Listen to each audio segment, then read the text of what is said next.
بسم اللہ الرحمن الرحیم الحمدللہ رب العالمین والصلاۃ والسلام علی سید الانبیاء والمرسلین. معزز ساتھی بھائیو، آپ کو بلانے کا مقصد آج ضروری گزارشات تھی جو ان کو قوم کے حوالے سے تھی، اور وہ جو گزشتہ تقریباً 1 سال سے ہمارے اوپر حکمران مسلط ہیں، جن کو رجیم چینج کے نام پر پاکستان کے اندر لانچ کیا گیا، اور جو اس وعدے کے اوپر آئے تھے پاکستان کے اندر کہ ہم اپنے کپڑے بیچ کر قوم کو سہولتیں فراہم کریں گے. انہوں نے اپنے کپڑے کیا بیچنے تھے بلکہ قوم کو جو فطری لباس پہنایا گیا یعنی کہ ماس اور گوشت وہ بھی نوچنا شروع کر دیا ہے. اور جن کے دعوے بلند و بانگ تھے کہ اسحاق ڈار صاحب پاکستان میں آئیں گے اور پاکستان کی معیشت اس رو میں بہنا شروع ہو جائے گی کہ یہاں ہر کوئی خوشحال ہو جائے گا، یہاں 2 وقت کی روٹی لوگوں کو آسان ہو جائے گی، غریب خوشحال ہو جائے گا. لیکن غریب کی بدحالی اور زبوحالی اس نہج تک جا پہنچی ہے کہ وہ جماعت جو ایک دینی عقائد اور دینی اقدار کے حوالے سے اپنا موقف رکھتی ہے، اس کے ذمہ داران نے بھی جب قوم کا حال دیکھا اور اس نہج پر دیکھا تو انہوں نے بھی یہ فیصلہ کیا کہ ہم اپنی قوم کے ساتھ کھڑے ہوں، نہیں تو یہ قوم جس میں بہت سارا دم خم تھا اس کو بھوک سے مار دیا جائے گا. اور اگرچہ وہ جمہوریت کے نام پر مار دیا جائے اور اگرچہ وہ مفاہمت کے نام پر، لیکن ساری چیزیں قوم کو بالآخر بھوک فراہم کر رہی ہیں. اور اس وقت جتنے بھی آنکڑے لائے جائیں یعنی کہ ملائے جائیں، آنکڑے ملائے جائیں اور جتنے بھی اشاریے اوپر نیچے کیے جائیں، بالآخر نتیجہ یہی ہے کہ قوم کو 2 وقت کی روٹی بہت مشکل ہے اور ان کا گزر اوقات بہت مشکل ہے. بلکہ کل جو ایک قوم کے سر پر آفت اور بلا نازل کر دی گئی ہے، جو پچھلے 2 دنوں میں منی بجٹ کے نام پر جو رہتی سہتی کسر تھی وہ بھی نکال دی گئی ہے. اور قوم جو آخری سانسیں لے رہی تھی بلکہ ان کی اب کفن بھی نوچنے والی بات ہے. اور اسحاق ڈار صاحب نے کہہ دیا ہے کہ اب جو مر گئے ہیں ان کے اوپر بھی یہ تو کفن اتارنے والی بات ہے.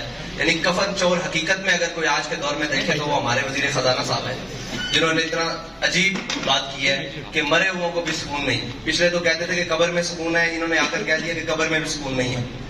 اور یہ ان کی معاشی پالیسی ہے کہ انہوں نے بجائے اپنے شاہی پروٹوکول اور اخراجات کم کرنے کے، بجائے کہ سرکاری اہلکاروں کی جناب مراد کم کرنے کے، بجائے کہ اشرافیہ کے اوپر کوئی جناب بوجھ ڈالنے کے، انہوں نے آسان سا کام ڈھونڈا ہے کہ وہ بجلی، تیل اور گیس کی قیمتیں بڑھا کر قوم کا وہ بھی نچوڑ لیں جو باقی قطرے خون کے جسم میں باقی ہے. تو یہ بہت ساری طویل ایک داستان ہے. اس میں صرف آج کا نہیں، پاکستان کی عمر تقریباً 75 سال مکمل ہو چکی ہے، 76ویں سال میں داخل ہے اور وہ بھی کچھ ماہ تک مکمل ہونے والی ہے. 75.5 سال کا پاکستان جو ہے وہ آج 23ویں مرتبہ IMF کے دروازے پر پھر کھڑا ہے. اور پاکستان کے قرضے جو پچھلے 1 سال میں 23% بڑھ چکے ہیں، اور تقریباً آج کی جنگ اخبار کی رپورٹ کے مطابق تقریباً پاکستان 50,996 ارب تک مقروض ہو چکا ہے. اور اندرونی اور بیرونی جو واجبات ہیں، قرض ہیں، وہ ایک علیحدہ ہے. اور مہنگائی جو تھی وہ 12.3% تھی پچھلے سال، اور جو اب بڑھ کر 25.3%. یہ سارے اشاریے ہیں جن کو ہم حکومت ملائے، اپوزیشن ملائے، کوئی بھی ملائے اور دنیا کا سب سے بہترین اکانومسٹ بھی ملائے، لیکن آخر بات یہ ہے کہ پاکستان کا غریب، پاکستان کے متوسط طبقے اور سارے طبقے پاکستان کے اس وقت مہنگائی کی صورت میں الجھ چکے ہیں. اور بے یقینی کی صورتحال یہ ہے کہ پاکستان کی منڈیاں ہوں، پاکستان کے کاروبار ہوں، تجارتی مراکز ہوں، ہر کوئی پریشان ہے کہ کسی بھی چیز کو استحکام نہیں ہے. رات 12 بجے تک ہمیں بھی اس وقت اس لیے جاگنا پڑتا ہے، رات 1 بجے تک، نہ جانے رات 12-1 بجے کے بعد کیا اعلان ہو جائے گا. اور اب تو IMF کی وہ ٹیمیں جو پاکستان کے نیوکلیئر پروگرام کی نظامت اور اس کی نگرانی کے لیے پاکستان کا دورہ کر رہی ہیں، یہ ایک بہت بڑی الارمنگ ہے. جو 2009 میں ایک خبر شائع ہوئی تھی کہ پاکستان کو معاشی طور پر اتنا مفلوج کر دو کہ یہ اس کو اپنا ایٹمی پروگرام بیک گراؤنڈ کرنا پڑے. بہت ساری اخبارات کی وہ کٹنگز موجود ہیں آج بھی. لیکن پاکستان کو بالآخر ان نااہل اور ان ناہنجار ذمہ داروں، حکمرانوں پے در پے، اور جن کو 30 سال تجربہ کار اور اہل ثابت کرنے کے لیے باہر سے بھی بلایا گیا، اور قوم کے جتنے پنجابی میں ایک بات کرے چھترے بکرے تھے ان سب کو ایک جگہ پر اکٹھا کر کے کہا گیا کہ یہ قوم کو جناب بڑا ریلیف دیں گے. ان تجربہ کاروں نے جو قوم کی آخری جناب کڑاکے نکالے ہیں، وہ اس وقت قوم چیخنے سے رہی، اور اس حد تک شکنجہ کس دیا گیا ہے کہ اب اگر کسی غریب احتجاج کی طرف سوچتا ہے تو وہ کہتا ہے کہ احتجاج تو کر لوں گا لیکن شام کو اپنے گھر میں کیا لے کر جاؤں گا. اس حد تک قوم کو نچوڑ دیا گیا ہے اور اس حد تک قوم کو لے جایا جا چکا ہے. اس پر ہم نے کہا تھا کہ آپ نے جتنا بھی مہنگائی کی ہے آپ رک جائیں، یہاں پر پیٹرول کی قیمتیں نہیں بڑھائیں. لیکن انہوں نے بضد ہو کر اور صاف ظاہر ہے اپنی عیاشیت کور کرنے کی بجائے یہ بوجھ قوم پر ڈالنے کے لیے انہوں نے پیٹرول کی قیمت پھر بڑھائی ہے. اور اس میں ہمارا اعلان یہ ہے کہ ہم آپ کو پھر 72 گھنٹے کا الٹیمیٹم دے رہے ہیں اور ہمارا یہ آپ سے مطالبہ ہے فی الحال کہ آپ یہ پیٹرول کی دی ہوئی قیمتیں واپس لیں، ورنہ 72 گھنٹے بعد ہم وہ اعلان کرنے پر مجبور ہو جائیں گے جس کے لیے تحریک لبیک پہلے بھی جانی جاتی ہے. تو ہمارا انشاءاللہ وہ اعلان بھی 72 گھنٹوں بعد آ جائے گا. اس کے لیے میڈیا کی ضرورت نہیں پڑے گی، ہم انشاءاللہ اعلان کر دیں گے.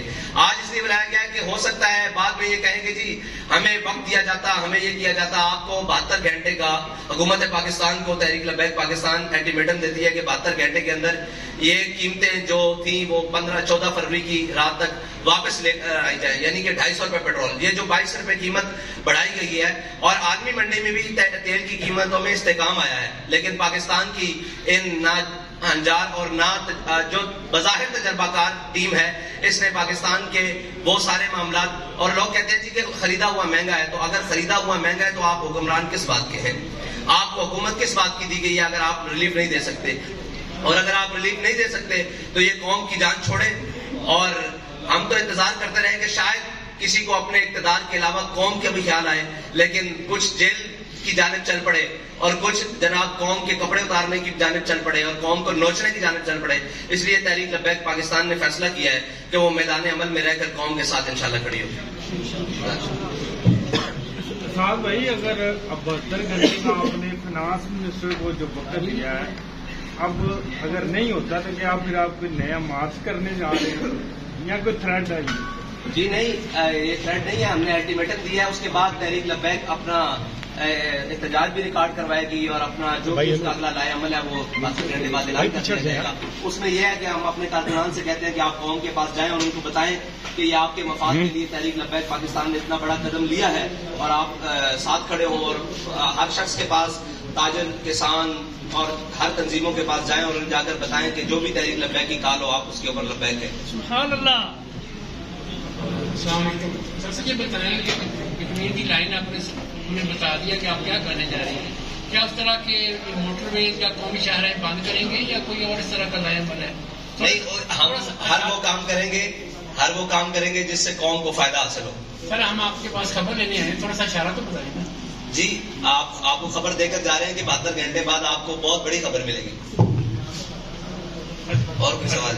سعد بھائی، کیا آپ سمجھتے ہیں کہ موجودہ ملکی حالات میں جو اکانومی کی سچویشن ہے، ان حالات میں پیٹرول مہنگا نہیں کرنا چاہیے گورنمنٹ کو؟ آپ کو لگتا ہے اس کے علاوہ گورنمنٹ کے پاس کوئی آپشن نہیں تھی، کوئی ایم ایل سے ڈیل بھی نہیں ہو سکتی تھی؟ میں نے آپ کو قوم کے پاس، حکومت کے پاس کافی سارے آپشن موجود تھے. صرف پیٹرول، بجلی اور نام کے گیس مہنگا کرنا یہ آپشن نہیں تھا.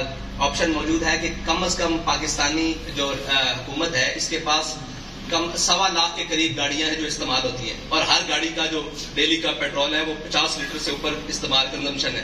تو یہ اگر اپنی شاید خرچیاں کم کر دیں اور مریم نواز صاحبہ کو اگر ڈپٹی وزیر اعظم کا پروٹوکول ختم کر کے 1-2 گاڑیوں پر گزارا کرنے پر کر دیا جائے تو قوم کی بہت ساری بچت ہو سکتی ہے. تو صاحب بھائی ایک میرا سوال ہے کہ 10 مہینے ہو گئے اس گورنمنٹ کو اور جس طرح پیٹرول انہوں نے آپ کے ساتھ بھی بڑھایا تھا اس وقت آپ نے پروٹیسٹ نہیں کیا، کوئی اعلان نہیں کیا. نمبر 1. نمبر 2، اب یہ جو آپ 72 گھنٹے کا ٹائم دے رہے ہیں اس کے بعد کیا پورے پاکستان کے روڈ بلاک کر دیے جائیں گے اگر آپ کی بات نہیں مانی جاتی؟